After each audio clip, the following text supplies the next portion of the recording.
¿Cómo puede una familia desaparecer para siempre y el asesino seguir libre más de 20 años después? En diciembre del año 2000, 4 miembros de una familia fueron asesinados dentro de su propia casa en Tokio. Lo más inquietante no fue el crimen, sino lo que ocurrió después. El responsable dejó decenas de pistas, permaneció en la vivienda durante horas y aún así nunca fue identificado. Hoy conocerás el misterio sin resolver de la familia Miyazawa, mientras practicas tu inglés con una historia basada en hechos reales.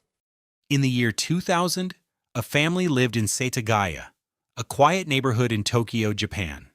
Their name was Miyazawa. The father was Mikio. He was 44 years old. He worked at an advertising company. People said he was a serious man, a good worker, and a good father. The mother was Yasuko. She was 41 years old. She stayed home most of the time and took care of the children. They had 2 kids. The daughter's name was Nina. She was 8 years old. The son's name was Rei. He was only 6 years old. The family lived in a small 2-story house. The house was next to a park and near a skate park, too. It was a calm area. Many families lived there. The neighbors said the Miyazawa family was normal and quiet. Nobody had any problems with them. But everything changed on December 30th, in the year 2000. That night, the family was at home, like always. Mikio used the computer for a little while. Yasuko watched television with Nina. Rei was alone in his room, on the 2nd floor. Nobody in the family knew that a stranger was watching the house. Later that night, a man climbed over the fence outside. He used an air conditioner unit to climb up to the 2nd floor. Then he opened a small bathroom window and went inside. He was very quiet. He did not break anything. He did not make any noise. It seems he already knew the layout of the house. After this, something woke up Mikio. Maybe he heard a small sound. Maybe it was just a father's instinct. He left his bed and went to check. On the stairs, he found the stranger. A violent fight started. Mikio was a strong man, and he fought hard. But the attacker had a knife, a sashimi knife, very sharp. During the fight, the man stabbed Mikio many times, in the chest and in the stomach. The fight was so intense that the knife actually broke. Part of the blade stayed inside Mikio's body. Still, the attacker did not stop. Mikio died there, at the bottom of the stairs. By this time, Yasuko and Nina heard the noise. They were scared. They tried to hide under a bed upstairs, but they did not have enough time. The killer found them. In just a short time, all 4 members of the family were dead. But the man did not run away. And this is the strangest, most disturbing part of the whole story. He stayed inside the house for several hours. He walked to the kitchen and opened the fridge. He ate ice cream more than once. He drank barley tea and left the empty cups around the kitchen. He went to the bathroom and used it, but he did not flush it. He went to the family's medicine box and used bandages, because he hurt his own hand during the fight. Probably his right hand, the one holding the knife. He also sat down at the family computer. Around 1:10 in the morning, he turned it on and used the internet for a few minutes. Nobody knows exactly what he was looking for. And then, before he left, he actually took a short nap on the living room sofa. It's hard to understand this kind of behavior. Was he completely calm? Was he in shock? Nobody really knows. Before leaving, he changed his clothes. He put on some of Mikio's clean clothes, but he left his own things behind. A small bag, like a fanny pack, a scarf, black gloves, a wool hat, a jacket, and a pair of sneakers. A rare brand. Made in South Korea.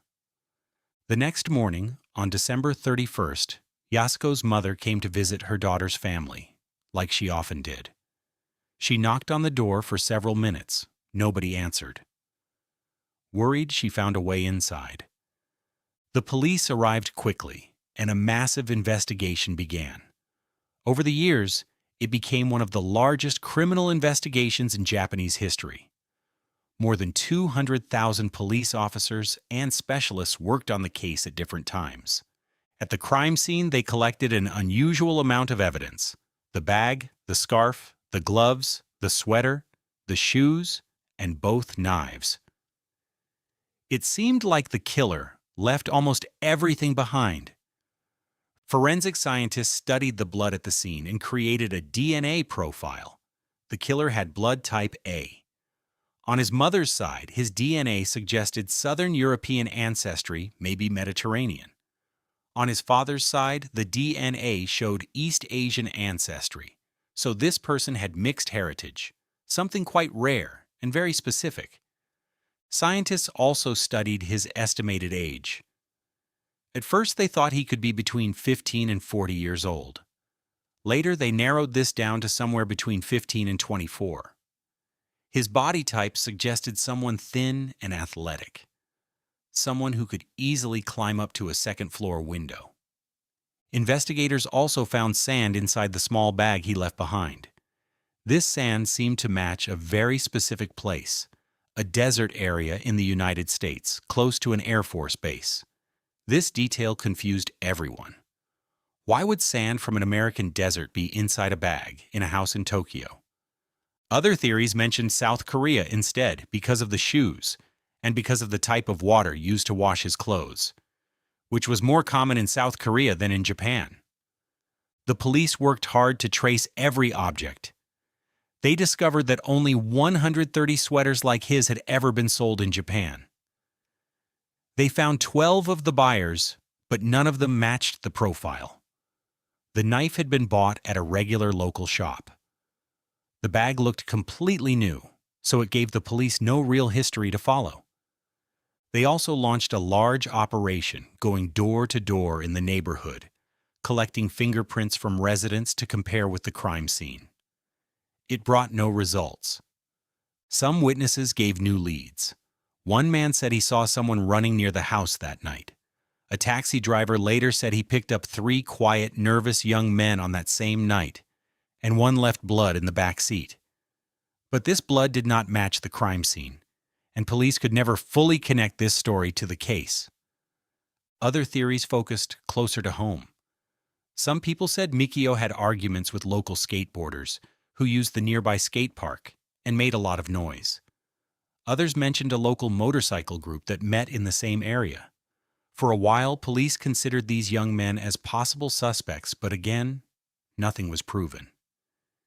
Even with a bag, a scarf, gloves, a sweater, shoes, 2 knives, fingerprints, and a detailed DNA profile, the police still could not identify this person.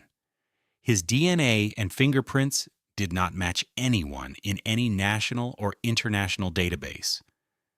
It seemed like he had never been arrested before, for anything. As the years passed, the empty house became a place of quiet mourning. Every December, especially around the anniversary, neighbors, strangers, and even police officers visited to leave flowers, letters, and photographs. Yasuko's mother, in particular, became the public face of the family's memory. She visited for many years until she was simply too old to continue. In 2019, the house was finally demolished. The building had become too old and unsafe to remain standing. Officials said this would not affect the investigation, since all important evidence had already been collected long before. Still, for many people, the demolition felt like the end of something, a place where people could no longer stand and remember. But the case did not disappear from public attention. In recent years, a true crime podcast called Faceless brought new international interest to the story, questioning some of the police's early assumptions. And in May 2024, local officials in Setagaya approved a symbolic step, encouraging the wider use of DNA technology in criminal investigations, including facial reconstruction based on genetic data, a technique already used in countries like the United States and the Netherlands, but still controversial and legally complicated in Japan. The reward for information leading to an arrest has grown over time. It started at 3 million yen right after the crime, and by 2021, it had grown to 20 million yen, around $176,000. Today, more than 2 decades after that terrible night, the Miyazawa family case remains unsolved. The person responsible could be anywhere in the world right now, older, maybe living an ordinary life, maybe with a family of his own, and still completely unidentified. Y así termina la historia de hoy. Espero que, además de descubrir este fascinante misterio, hayas mejorado tu comprensión del inglés de una forma natural. Si disfrutaste este contenido, suscríbete para seguir aprendiendo inglés con historias reales que marcaron la historia. Gracias por acompañarme y nos vemos en el próximo episodio de Enigma English.